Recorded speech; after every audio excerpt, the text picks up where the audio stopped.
Hello, hello, hello. Angel is my name and feeding my soul is my game. No, I'm only teasing. Welcome back to my channel if you've been here before, and if you're new, welcome to my channel. As I mentioned, my name is Angel, and today we're going to be doing a VR to Crescent Dreams Tarot, and the hashtag is Tarot Community Build. This was a really fun video that I kind of just stumbled upon very recently, and I just thought, you know, yeah, I want to take part as well. This is going to be a really great tag to kind of get more acquainted with maybe some like newer YouTubers and some, you know, already existing what's the word, I'm already like missing my words out. Some well-established YouTubers as well. It's a great way to get to know them, and I thought it was a great way for you to get to know me. So here we are. Okay, so we've got 10 questions, and then we've got a bit of a quick fire round of questions as well. So let's get started. The first question is, what's your name and your preferred pronouns, and your channel name if you've got one. So my name is Angel, as I mentioned. My preferred pronouns are she or her or even they. And I've got to say, I'm a swim teacher by trade, as it were, and I teach young children to swim. And, you know, sometimes they forget my name. And if they do forget my name, you know, and they call me Miss, and I say to them, you know, if you forget my name, you can always call me Chocolate, because I will always turn around and respond to that. So yeah, sorry, that's digressing. And my channel name is Feeding My Soul 1212. So the second question, what first got you into tarot? And if you have a channel, why did you create it? Okay, so I've mentioned, and I have spoken about the reasons that I got into tarot previously. I got into tarot when a colleague brought an oracle deck into work, and I'm going to link the video that I gave the whole description about this experience, so that I don't have to repeat myself if you've heard it before. If you haven't heard it before, my colleague brought in the oracle deck, and the experience that we all had pulling cards from that oracle deck totally proved to me the powerful tool that both oracle and tarot cards, or how much of a powerful tool those oracle cards and tarot cards could be.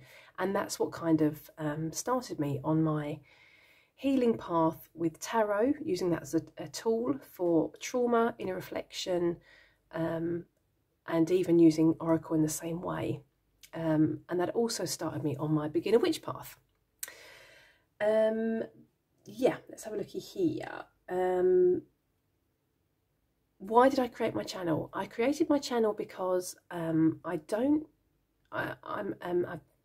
broom closet beginner witch, and I don't speak to other people about my tarot practice either. So this was a great way to kind of just say it to somebody. Even if I'm talking into the void, it was just a great way just to say it. And I really needed that kind of release, and that to liberate myself just by saying, you know, by telling my truth. I also really wanted to create this channel to talk about things that really feed my soul and fill my cup. So yeah, so the next question, what is your tarot aesthetic? What kind of decks are you attracted to?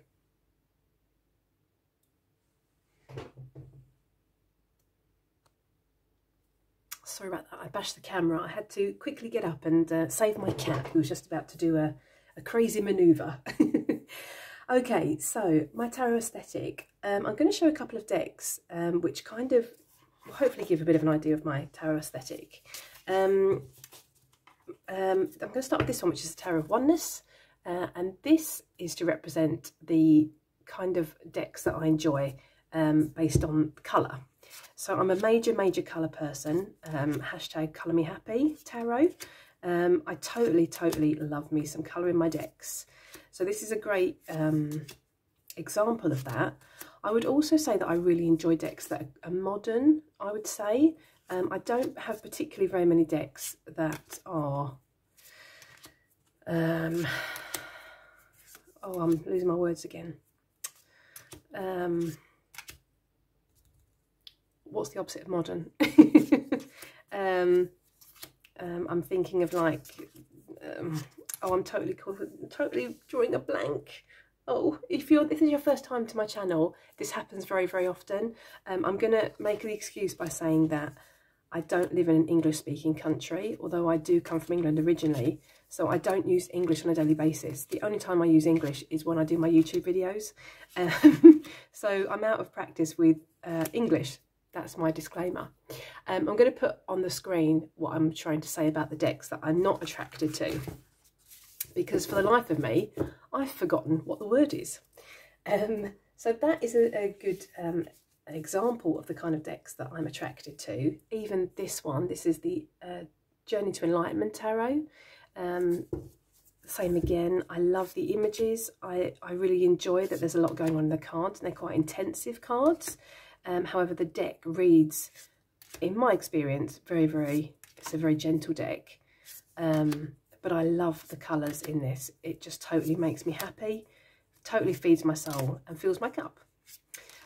So, yeah, that's definitely my tarot aesthetic. I would even say collage decks are my tarot aesthetic. And a good example of that is, for instance, let's grab this one. This is the Wolfe Tarot. Beautiful gilding. These are the backs, which are beautiful. Yeah, this is definitely one of my favourite collage decks, I would say, or photo collage decks. I also like decks like, for instance, the Muse Tarot by Chris Ann, and even the Moonchild Tarot. Sorry, I should have warned for nudity. I will put a warning so that you're aware that there is possible naked people appearing on the cards. Yes, the Moonchild Tarot and even the Muse Tarot.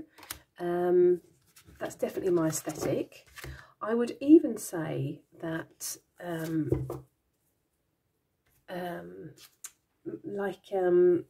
more earthy decks and witchy decks are also my aesthetic. So I'm going to show a couple of decks that, you know, are really winning me over, or that I'm really enjoying right at the moment. This is the Tarot of Strange Branches, or Strange Sprouts. This is a French deck. I absolutely adore this deck. It doesn't, I wouldn't say it totally fits my criteria with very colourful decks. However, this is an amazing reader and I really, really enjoy it. It's a deck that I've been using since September last year.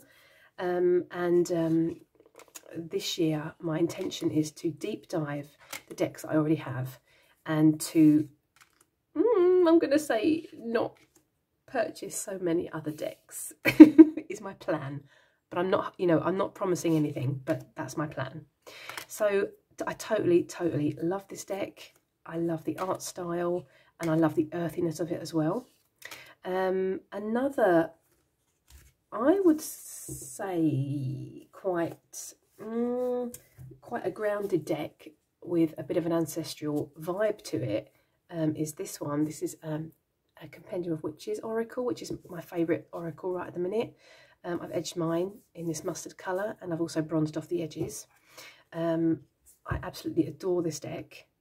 This is the, did I mention this was the mass market version of this deck? There is also, I believe it was a Kickstarter or an independent deck. Anyway, I love the art style. I love the messages that I get through, and I get a total feminine ancestral vibe from this deck, I have to say, which I really, really enjoy. So yeah, this is definitely my aesthetic. I've got two more to show you, I feel. Quite modern decks, I feel, are very appealing to me. This is another favourite that I'm using at the moment, which I thought kind of summed up my aesthetic quite well. This is the Fifth Spirit Tarot. This is the mass market version. Amazing reader, really, really enjoying it. This has been my February deck that I've been using. I tend to choose my decks monthly, although, you know, I'm not strict about that. So if I get the if I feel pulled to, you know, work with a different deck, then I do that. I'm not, you know, I'm quite spontaneous, or try to be quite open when it concerns my tarot choices and my tarot and beginner witch practice. I tend to go with what feels right at the time. So this is an amazing deck. Really, really enjoy it. Let's do 2 more. This one I received as a Christmas present, or my birthday present. My birthday and Christmas is very, very close to each other. This is the Intuitive Night Goddess Tarot, mass market. I've edged mine in black. This has been a really surprising and amazing reader. A very intuitive reader for me, and I totally feel this connects me to my like inner high priestess. I love it. It's been an absolutely amazing deck. So yeah, this is also a definite favourite in my collection. And the last one I'm going to show you is this little beauty. This is the Macabre Tarot.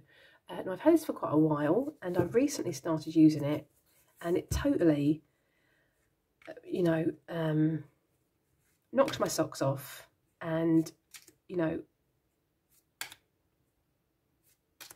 what's the word? Floated my boat. I wasn't expecting this deck to be as good a reader as it is, and not as intuitive as it's turned out to be. I actually pair this deck with the Reclaim Oracle. I know it sounds like a strange combination, but I promise you it's an amazing reader. It really, really is. So I'm totally, you know, loving this deck at the moment as well. It's become a real favourite in my collection. So yeah, so I wouldn't say I've got a specific aesthetic when it concerns tarot and oracle decks. It's a bit of a mismatch maybe, but they are a few decks as an example of my tarot aesthetic. Okay, we move on to the next prompt. The next prompt is question number 4. What tarot system is your favourite, and which do you want to learn? So my favourite tarot system is the Rider-Waite-Smith tarot system. But my plan is, which I started last year and I'm even continuing through this year, is to learn the Thoth system as well. But I think Rider-Waite-Smith is always going to be my favourite. Okay, let's look at question number 5. Question number 5 is your top 3 favourite majors. So I'm going to start with my all-time favourite, and that is and if you've seen my video, my favourite tarot major, you'll know what's coming up. My favourite major card, or one of my favourite major cards, or the top favourite, is, or my first favourite, how many ways can I say it, is the Tower card. This is a Tower card from the 5th Spirit Tarot, and I'm going to link my video about my favourite card in tarot, because it's quite an honest and raw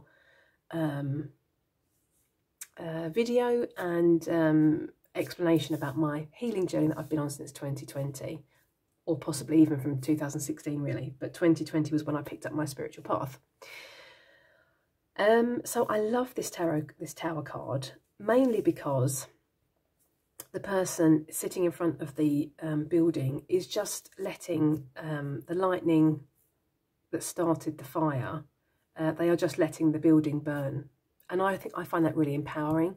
They're not trying to fight against it. You know, this is something they're watching that's already happened, and just accepting that there's nothing they can do about it, and they just have to, you know, allow this thing to happen, even though it might be, you know, it might be totally chaotic and totally unexpected, and, you know, they don't know where they're going to go from this moment in time. That right here and right now, they can't do anything about it, and they're just going to watch, you know, this thing burn to the ground. I really love that. The next Tower card comes from a German deck, which I'm not gonna try and pronounce the name. This is the deck this one comes from, and I love this because I love that, you know, there's gold, you know, coming through the cracks of this person. This person's obviously gone through something very traumatic and very painful, and yet the gold is still trying to come through the cracks. Now, in the guidebook of this tarot deck, this is a Rumi quote, which is, "The wound is a place through which the light enters you." And that's by Rumi. And I think that's a really amazing take on the Tower card. So I find that this really, really empowering. Another favourite Tower card, I've got two more to show you. This is from the Intuitive Night Goddess Tarot. And I love it that, you know, that this person is carrying a flag and the lightning is actually hitting the flag. And it's almost like, you know, it kind of gives me a bit of a Ten of Wands vibe here, that, you know, you're carrying something that no longer needs to be carried. And, you know, this flag is, you know, on fire, and it's time to release it. It's time to let it go and just let it happen. Instead of trying to fight against it and you know, carry that burden along with you. So I really, really enjoy this take on the Tower card as well. The final Tower card comes from the Monsoon Tarot, which was a Kickstarter that I backed. And this is the first tarot card in my collection, in any case, that I've seen that has water in the Tower card. The Tower card is usually a very fiery card, and this was a very interesting take for me. That this feels like, for me, water is a very cleansing, element, I'm going to say. And to see water in the Tower card gave me a very cleansing vibe, that it was you know, this Tower card is washing away all the things that you don't need, but you're possibly too frightened to let go of or to change. And so the water is doing that for you, and that's why I really enjoyed that take on the Tower card. So that's my top favourite major. My next favourite major, which is possibly to do with this year being a death card year for me, as I mean 2023 is a death card year for me personally. This is the death card from the Tarot of Strange Branches, or Antlers, or Sprouts, depending on how you translate it. It's the French deck that I showed you previously. And I love this again, you know, this growth coming from death, you know, by allowing something to die, creates room for something new. I love the take on that death card in this deck, as well as the Tarot of Oneness. This is death and rebirth. Now, I've mentioned in several of my videos, I'm, you know, totally frightened in real life of snakes. I'm trying to get over that, but I love snake energy in a tarot or oracle card. This totally for me is about, you know, shedding that which is no longer serving you. And I read not so long ago that snakes stop shedding when they stop growing, and that's very interesting, I felt. So yeah, this totally works for me. And because I'm terrified of snakes, it's about facing the unknown, facing your fears, and moving on into something, yeah, something new, something unknown, and there's no need to fear it. So I love this card for that reason.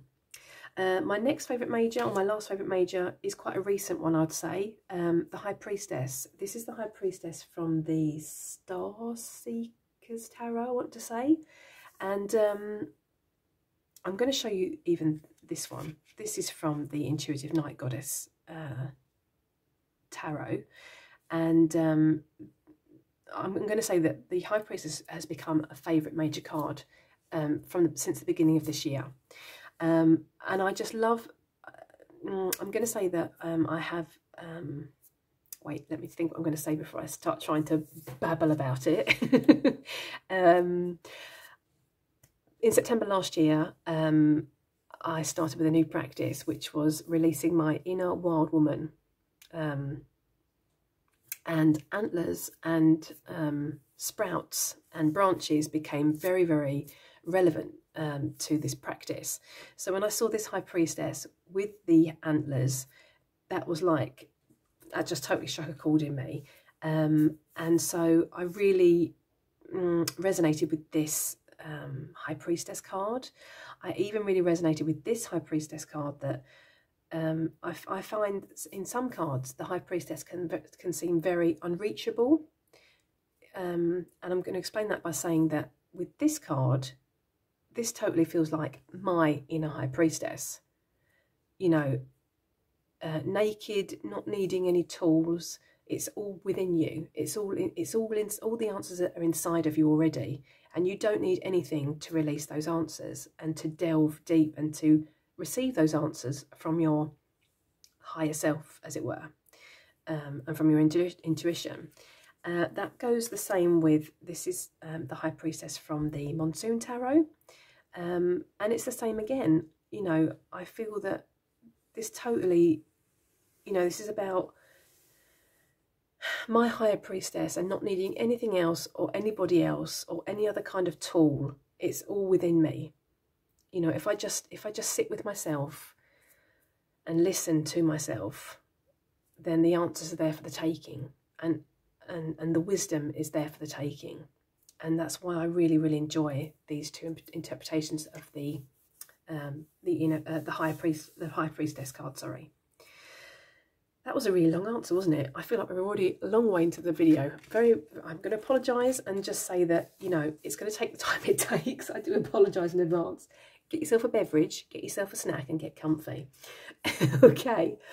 Question number 6 is my favourite suit of minors and why? That's a great question. Okay, so my favourite minor suit is the wand suit. And I'm going to show you the wands from the Intuitive Night Goddess Tarot. So I'm a fire sign. I'm a Sagittarius. And so the wand suit really resonates with me, I have to say.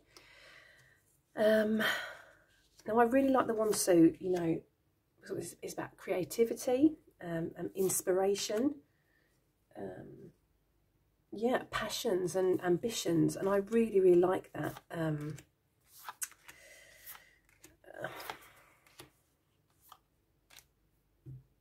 I really, really like that. Oh, what's the word? I'm totally drawing a blank again. I'm going to write what I'm trying to say on the screen in editing. I do apologise. I've totally lost train of thought. I'm going to say that, no, I've totally lost train of thought. I totally apologise. You know, this is what I'm trying to say right here. I'm gonna, you know, what's the word? I'm going to blame it on old age, but I don't think it's old age. I think it's just, you know, I don't know what it is. Anyhow, the wands is my favourite minor suit. So, we're moving on to the next question. The next question is, which of the courts would you consider as your significator? Now, my significator card is the Knight of Swords, and I've worked out my significator when I used the book Ancestral Tarot. That is a book by, let's look at the author's name here, Nancy Hendrickson. So I'm not sure I would say that the Knight of Swords is my card or is my significator card right now. I would definitely say it was a few years ago. I would say that I was very quick to dive in and speak before thinking and act before thinking. I was very impulsive, and I would say that, you know, kind of got me into trouble sometimes. I would definitely say that. If you can hear the cards moving or the sound of the cards, I'm looking for the Knight of Swords. No, yes, the Knight of Swords. Doubting myself. However, I would say that I have become a lot calmer in my old age, and I try now to kind of step back, think before I speak, and not rush in. When I think of the Knight of Swords, this is obviously the Intuitive Night Goddess Tarot again. I do think of fools rush in, and I try not to be a fool. I try to, obviously, try to, you know, be a bit calmer and try to really think about what I'm getting myself into and what will be the consequence of speaking too quickly and too rashly.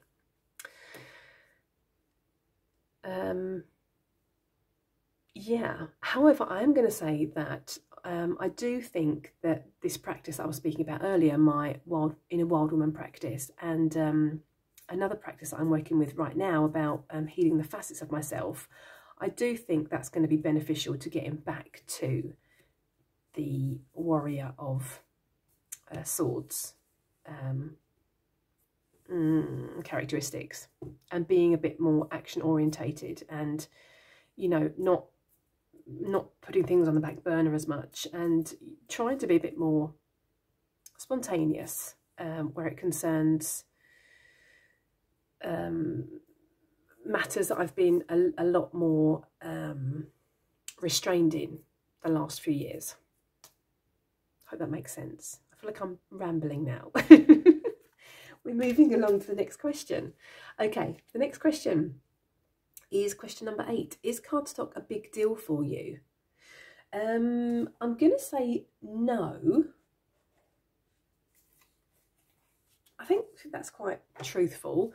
I'm going to say that cardstock isn't particularly a big deal. I don't mind cardstock that's, you know, not very thick.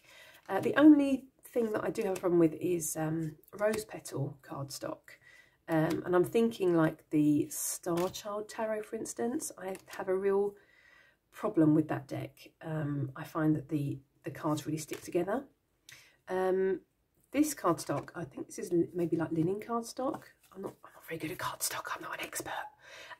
But this is like fantastically amazing to shuffle and to use. So no, I wouldn't really say that cardstock is a big deal for me. I do try and get around it. You know, if I can't shuffle overhand or I can't riffle shuffle, then, you know, I don't riffle shuffle that way. I find a way to work the deck as best I can. So that's my answer to that question. The next question is question number 9. Do you read for others? I do not read for others. I only read for myself. I use tarot as a tool for healing, for releasing trauma, for working through trauma and bringing up issues that are, you know, hidden deep within myself that I don't want to look at or take out. I use it for inner reflection and introspection work. And question number 10, one deck that I'm excited to have come out this year. Oh, there's so many. And I did mention that I'm on a Deep Deck My Dive. That's not right, is it? Deep Dive My Decks year.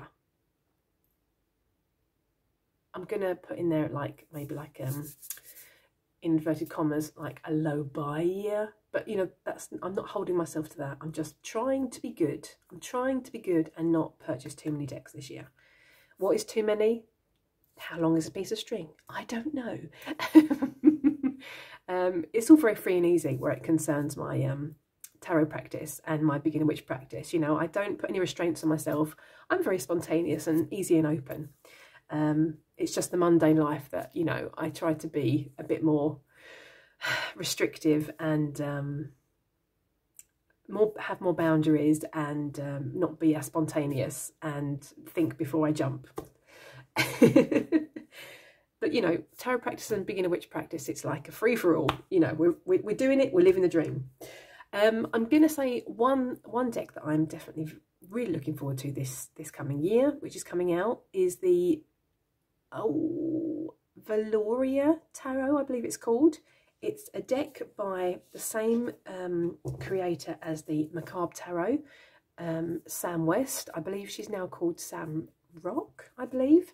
Now I do have the Macabre Tarot. I have the Rainbow Moon Tarot, which I absolutely adore, which is my favourite deck, and even the Cosmic CUNT Tarot. So I really want to complete my collection of her decks with the Valoria Tarot. That's a mass market deck coming out. It was an indie deck, and I believe the indie deck was called the Penelope Tarot. So I can't wait to get my sticky little fingers on that deck. Yeah, so there we have it. That was the 10 questions that I was meant to answer. I was looking forward to answering them. Quick fire round. Are you ready? I should have a bell or like a buzzer or something. Okay, quick fire round. Tea or coffee? Now, I'm a Brit. I'm from England. You would imagine that I'd be a major tea drinker, but I'm not. I do like my coffee with, oh, what's the milk called? Not the milk that comes from a cow, because I'm a vegetarian. What's it called? And it's not almond milk. Is it called oat milk? Oh, hoo-ha. Anyway, this isn't very quick fire, is it? It's got, you know, this one's dragging out now. Moving on. Colours or monochrome? Colours all the way. Cats or dogs? Oh, that's a really difficult question. I do have 2 cats, which I adore, but I do really like dogs as well. Can I say both? Am I allowed to say both? Flora or fauna? Oh, that's a really difficult question as well. Can I say both, please? Favourite time of the day? That's got to be the evening or the night time. I'm a total night owl. I'm totally not a morning person, although I have to get up for work quite early, but I definitely enjoy the night time best. Favourite things beside tarot? That's the last question, and that has got to be arts and crafting. I really enjoy making things. I wouldn't say I'm a particularly artistic person, but I do really enjoy being creative, and it's a fantastic way for me, I feel, to feed my soul and fill my cup. So they were the questions. That was the quick fire round. Very many thanks to Crescent Dreams Tarot for this tag. It was an excellent tag and a great way to get to know each other. So yeah, what say you? If you would like to answer these questions below, please do that, or, you know, maybe, you know, do a response if you have a channel, a YouTube channel. Otherwise, I'm going to wish you a lovely morning, afternoon or evening, wherever you are in the world. Take care, and I hope to see you the next time. Toodaloo.